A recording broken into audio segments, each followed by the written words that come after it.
मैं यास्मीन आप सभी का अपने चैनल वाईजी ग्रेट में खैर मकदम करती हूँ। जिलानी बानो की नावल अकेला जो मजमुआ रास्ता बंद है में शामिल है। नावल पढ़ती हूँ, सुनिएगा। ये नावल का सेकंड पार्ट है। वीडियो को लाइक शेयर कर दीजिए और चैनल को सब्सक्राइब भी कर लीजिए।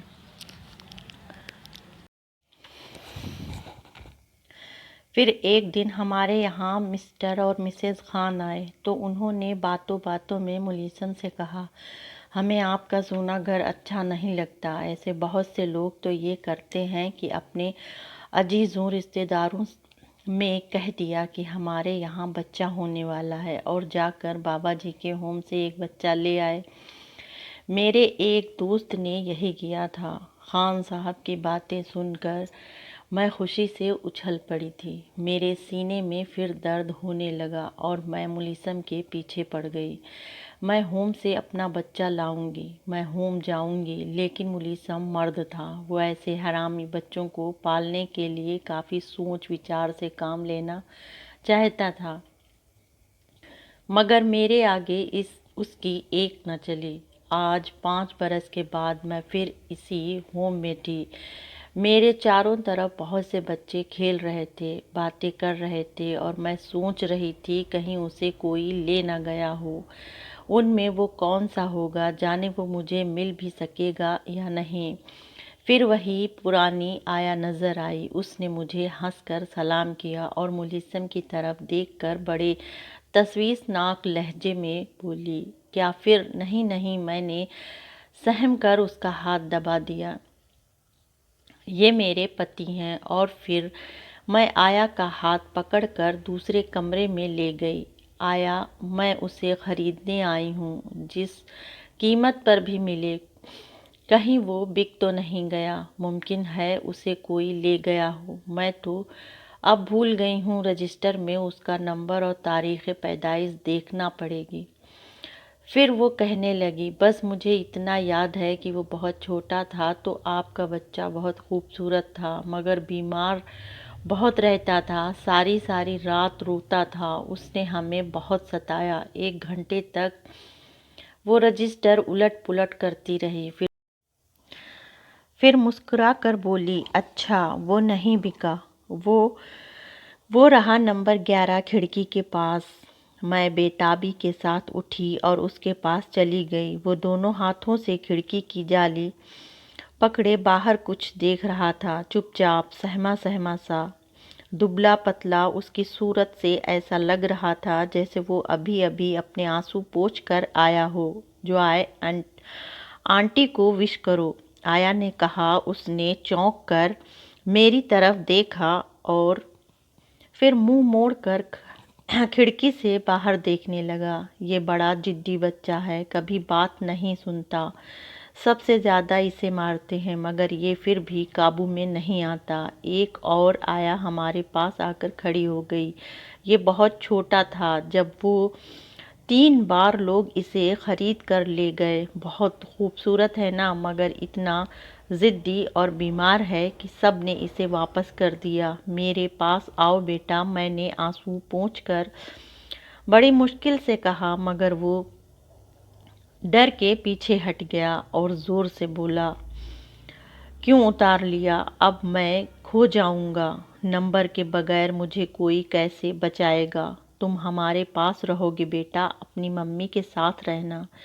उस मोटे काले आदमी ने मुझे उठाकर ज़बरदस्ती मोटर में बैठाया तो मैं रो पड़ा। मुझे बहुत डर लग रहा था कि जाने ये लोग मुझे बाबा जी से छीन कर क्यों ले जा रहे हैं। हालांकि मुझे मोटर में बैठने का बड़ा शौक था, मगर शायद मैं इस बात पर रोने लगा कि उस आदमी ने मुझे बेटा क्यों कहा। और मम्मी कौन है? मेरे पास कार में एक गोरी सी औरत बैठी थी। उसके होंठ सुर्ख आग थे। वो बार बार हंस हंस कर मुझे देख रही थी। मुझे डर लगने लगा कि कहीं वो मुझे खा न ले। एक बार आया ने बच्चों को एक कहानी सुनाई थी, चुड़ैल की कहानी। उसके मुंह से सुर्ख आग निकलती थी और वो शरीर बच्चों का कलेजा खा लेती थी।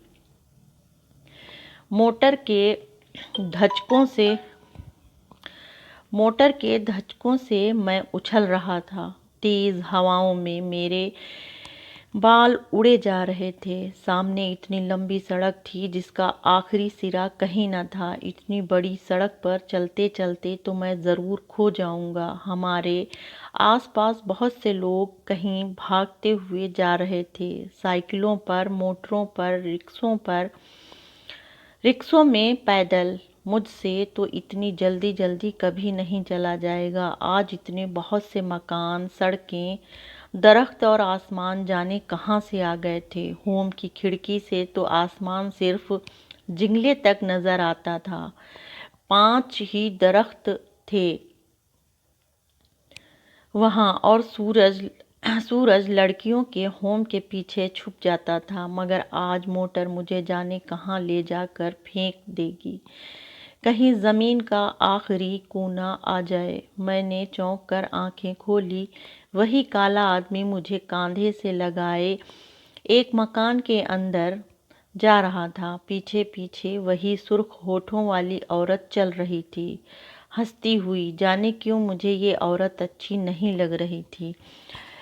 मेरा जी चाहता था वो मेरी तरफ कभी न देखे। उस घर में बहुत से लोग जमा थे। उन्होंने बारी बारी मुझे देखा, प्यार किया, मगर एक सफ़ेद बालों वाली बुढ़िया से मुझे और भी डर लग रहा था। ये तो ज़रूर कहानी वाली जादूगर बुढ़िया है जो बच्चों को पत्थर बना देती है। माँ, मैं अपना बच्चा ले आई। सुर्ख होठों वाली बुढ़िया से लिपट गई। क्या ये वही है? बुढ़िया ने मुझे गोद में लेकर गौर से देखा तो मैं फिर रोने लगा और उसकी गोद से उतर गया।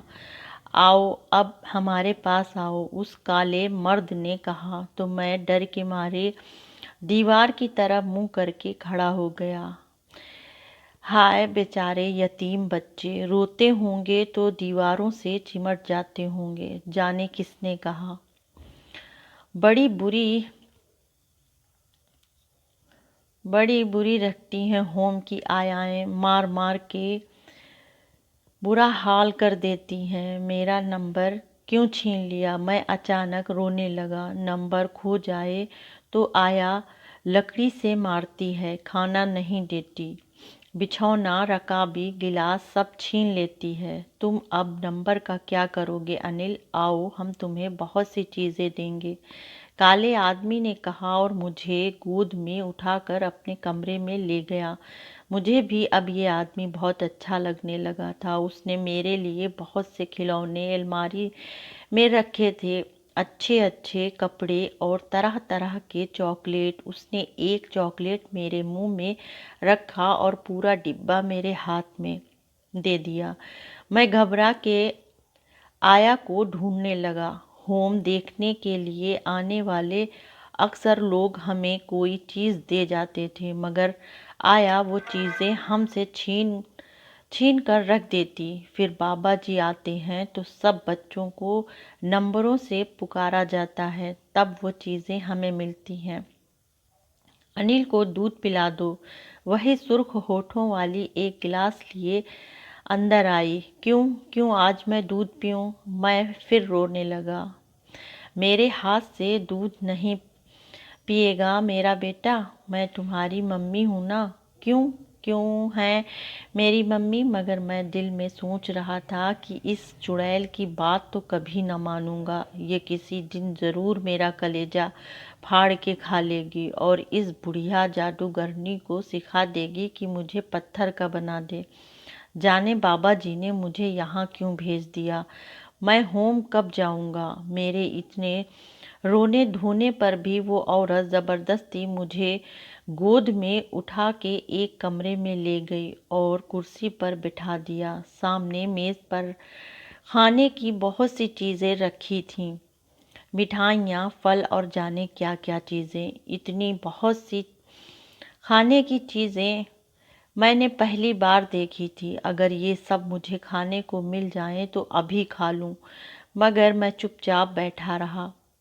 तुम क्या खाओगे बेटा? तुम्हें कौन सा फल अच्छा लगता है? उस आदमी ने पूछा तो मैंने रकाबी में से एक अच्छा सा फल उठा लिया, फिर एक और ले लिया। जब उस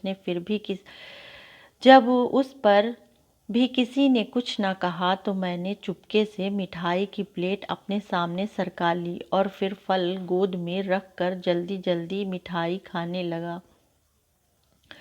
मेज़ पर एक और बड़ी अच्छी चीज़ एक बड़ी सी रकाबी में रखी थी। मुझसे रहा न गया तो मैंने हाथ डालकर उसे चाट लिया, लेकिन मेरी इस हरकत पर सब चिल्ला पड़े। उस आदमी ने कहा, चमचे से लो बेटा, एक चीज़ पहले ख़त्म कर लो, ये सब तुम्हें खाने को मिलेंगी। ये सब मैं खा लूँ? मुझे इस घर में आकर पहली बार खुशी महसूस हुई। जल्दी जल्दी खाने की कोशिश में केला मेरे हलक में फंस गया। मैंने गर्दन ऊपर उठाई। सामने दीवार पर एक तस्वीर लगी थी। एक औरत एक छोटे से बच्चे को प्यार कर रही थी। ये औरत जाने क्यों बच्चे को प्यार कर रही है। शायद वो भी इस बच्चे की मम्मी बनना चाहती है। जब औरतें मम्मी बनना चाहती हैं तो बच्चों को प्यार क्यों करने लगती हैं। उस औरत ने